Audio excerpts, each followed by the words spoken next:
progress. Assalamualaikum warahmatullahi wabarakatuh. Halo semuanya, balik lagi sama aku Putri Pianda. Dan video kali ini kita membahas mengenai platform peer-to-peer lending. Nah, kita platformnya yang akan kita bahas itu adalah Investri. Tadi dari video sebelumnya kita udah membahas memang dan kita udah membahas forex, perbankan, perpajakan, bank digital, e-wallet, dan sekarang masuk ke peer-to-peer lending.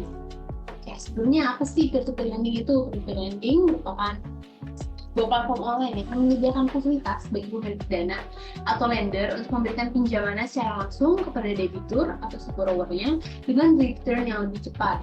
Borrower juga bisa mengajukan kredit secara langsung dengan syarat yang lebih mudah dan proses yang lebih cepat.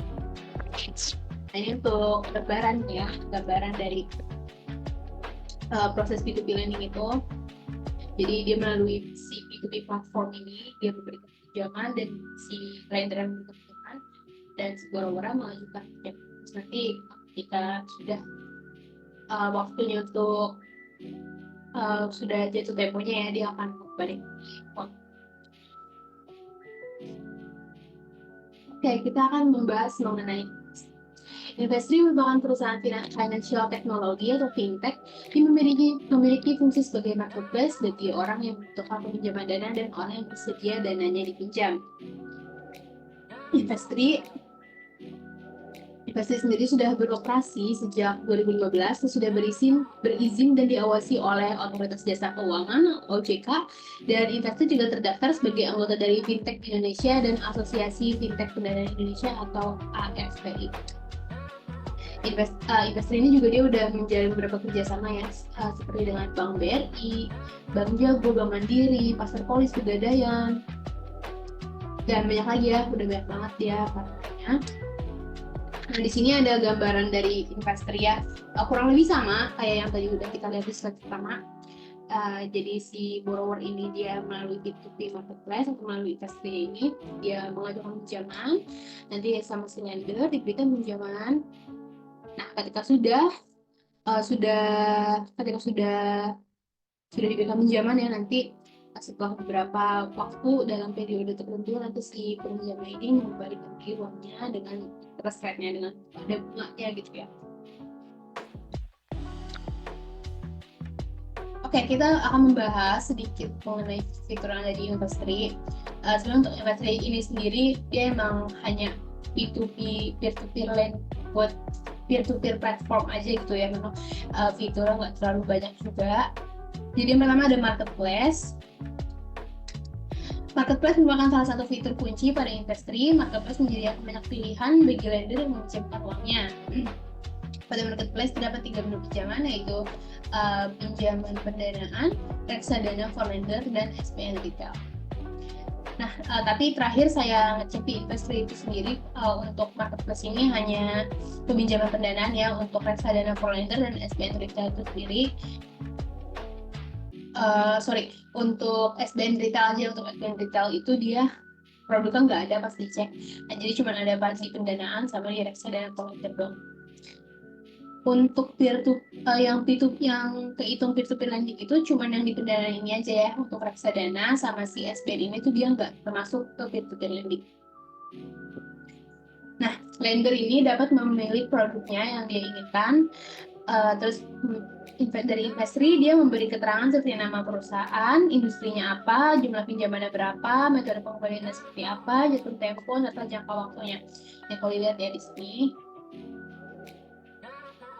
Nih, misalnya di sini tuh ada dari PT KJBM.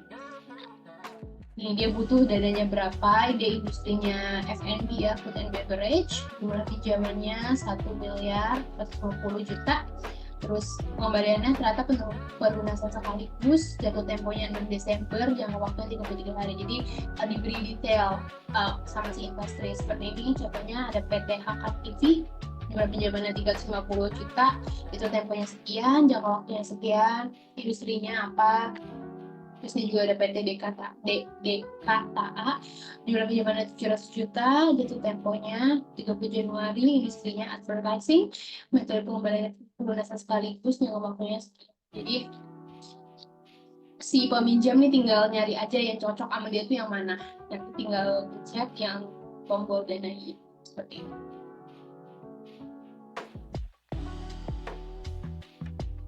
Untuk reksadana sendiri ini reksadana pasar uang ya. Jadi memang yang risiko.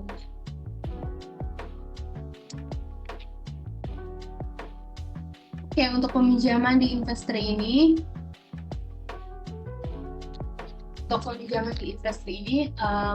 jadi ketika mau melakukan peminjaman gitu ya, di Investory itu dia dibagi jadi empat kategori gitu. Yang pertama ada buyer financing, merupakan produk pinjaman untuk modal kerja yang ditujukan kepada perusahaan UKM yang menjadi pembeli grosir di korporat retail besar. Ketika mengajukan pinjaman ini, dana dari para lender akan langsung tersalur kepada korporat retail terafiliasi untuk membayarkan pesanan. Jadi ini untuk si UKM yang menjadi pembeli grosir di sebuah korporat retail besar ya. Jadi untuk pinjamannya ini dia akan langsung dikirim si retailnya ini ya ke retail yang terafiliasinya ini untuk membayar pesanannya. Jadi misalnya UKM ini mesen misalnya 20 juta gitu, maka dari lendernya nanti akan membayarkan pesanan barangnya itu sebesar 20 juta langsung ke si korporat retailnya. Kemudian ada invoice financing, merupakan pinjaman modal kerja yang ditujukan kepada UKM pengembang yang memiliki hubungan bisnis dengan perusahaan besar seperti BUMN, TBK, multinasional, atau pemerintahan.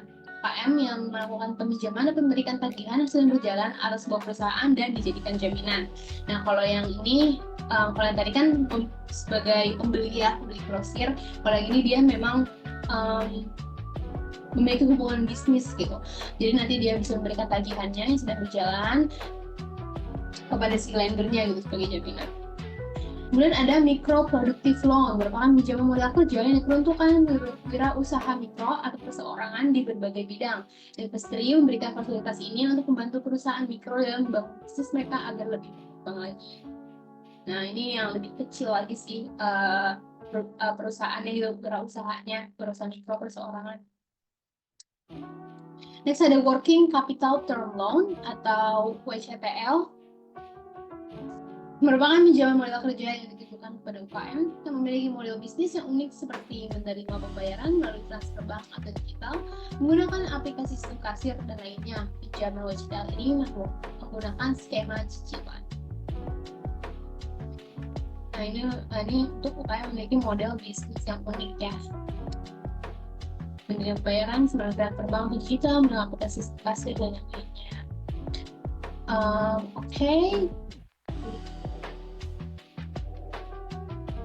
Oke, kita agak sedikit balik lagi ke slide ini. Kita akan membahas mengenai cara kerjanya si Investory ini ya. Jadi yang pertama, kalau sebagai peminjam itu, yang pertama peminjam melengkapi informasi yang dibutuhkan pada aplikasi peminjam, pada aplikasi si Investory ini maksudnya ya. Kemudian penganalisan dan penyetujuan oleh tim Investory pada aplikasi peminjaman sebelum ditawarkan kepada pendana di marketplace. Peminjam melakukan pembayaran, peminjam melakukan peminjaman melalui Investory sesuai dengan waktu yang sudah ditentukan. Nah, ini tadi ya, jadi si borrower, si peminjam itu dia menyediakan detailnya tadi nih. Dia mengisi nama perusahaannya apa, jumlahnya butuhnya berapa, skema metode pengembaliannya seperti apa gitu. Nanti kalau sudah sama si tim Investory dari Investi sama dia dicek dulu nih. Kalau sudah maka taruh di marketplace. Nah, ini salah satu di sini. Taruh di marketplace. Nanti ketika sudah mendapat pendana, maka sesuai dengan waktu jatuh temponya dan sesuai dengan waktu yang ditentukan ya, hitungan olehnya, yaitu dibayarkan kembali pinjamannya kepada si pendana.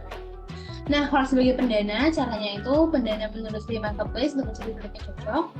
Kemudian pendana menentukan jumlah pendanaan pada tawaran produk yang sudah dipilih. Dan pendana menerima pengembalian pinjaman dengan bunga yang sudah ditentukan dan dapat digunakan lagi untuk pendanaan selanjutnya. Oke, jadi sebagai pendana nih kita buka marketplace, kita pilih produknya mau yang mana, kemudian kita pilih danai, nanti kita masukkan nih kita mau danainya itu berapa. Nah, nanti ketika sudah waktu untuk pengembaliannya, maka si peminjam akan mengembalikan lagi nih pinjamannya yang sudah ditambah dengan interest atau si bunganya itu. Nanti sudah kirim lagi nih ke kita sebagai pendana, maka nanti kita bisa mendanai lagi yang lain pakai uang tadi. Jadi keuntungannya tuh bertambah seperti itu. Oke, untuk platform peer-to-peer lending ini cukup segitu aja. Memang industri ini dia fokusnya hanya di peer-to-peer lending ya, jadi memang nggak terlalu banyak fiturnya. Next video kita akan membahas mengenai salah satu platform crowdfunding yang ada di Indonesia. Jadi make sure buat nonton video selanjutnya.